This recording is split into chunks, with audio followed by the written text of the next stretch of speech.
Alors, troisièmement, affectation.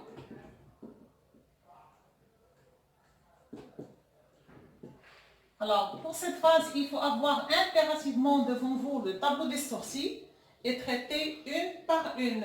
Si votre graphe 16 contient des temporisateurs et des compteurs, le nombre de lignes dans cette phase, il correspond au nombre des sorties, plus le nombre des temporisateurs, plus le nombre des compteurs.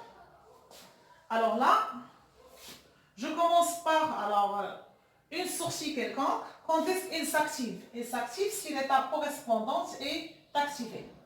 Ça veut dire, quand j'ai une sortie S quelconque, S, elle est égale à, si elle s'active dans une étape XI par exemple, ou dans une étape XJ, elle va s'activer quand l'étape XI est active ou l'étape XJ est active.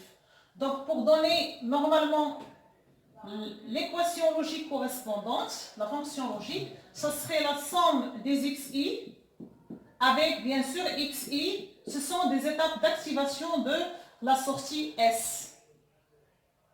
Okay? Donc c'est l'ensemble des étapes avec un O logique sur lesquelles la sortie S s'active, là où elle est une action bien sûr qui est continue.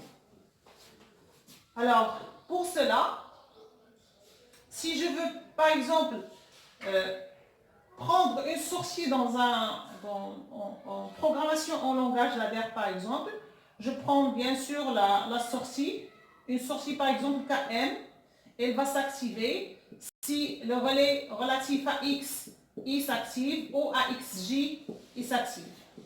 Donc on met en parallèle les différentes étapes d'activation, les différents contacts relatifs aux différents relais d'étapes d'activation de la sortie KM. Okay. Alors, dans la traduction en langage ladder, donc on va se focaliser maintenant sur la traduction en langage ladder. Bien sûr, vous pouvez le voir, pour les portes logiques, ce serait la même chose. Il y aurait une porte logique O qui va prendre en entrée toutes les étapes qui ont activé la sortie. Et à sa sortie, bien sûr, vous aurez votre sortie qui est l'objet. Alors, donc la troisième phase dans le programme, nous étions dans l'étape, la dernière étape, c'était l'étape 3.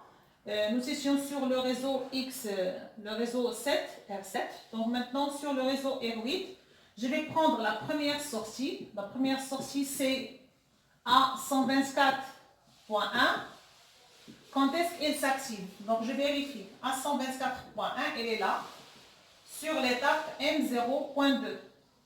Elle s'active si M0.2. Je vérifie est-ce qu'elle s'active sur une autre étape et je coche.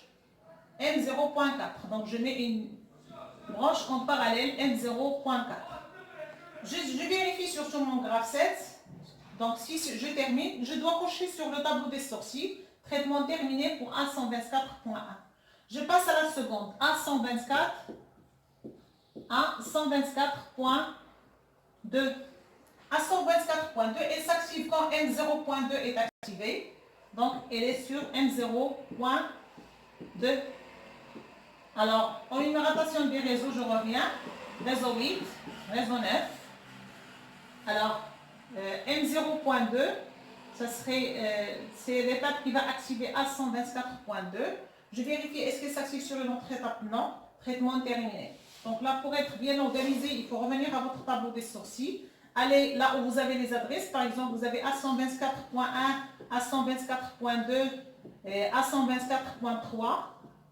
Okay, A124.3. Lorsque vous êtes en train de traiter une sortie, vous mettez la demi-coche et quand vous terminez, vous cochez. Okay, donc là, on a déjà traité A124. Maintenant, je suis sur A124.3. Je mets A124.3. Elle s'active sur quelle étape? Elle s'active sur l'étape M0.4. M0.4. Je vérifie est-ce qu'elle existe sur une autre étape. Si je termine, c'est coché. Donc là, ainsi, donc par la suite, je vais vous montrer comment faire les temporisateurs et les compteurs. Alors maintenant, on est sur, normalement, la ligne 1 du programme. Ok, on a traduit tout.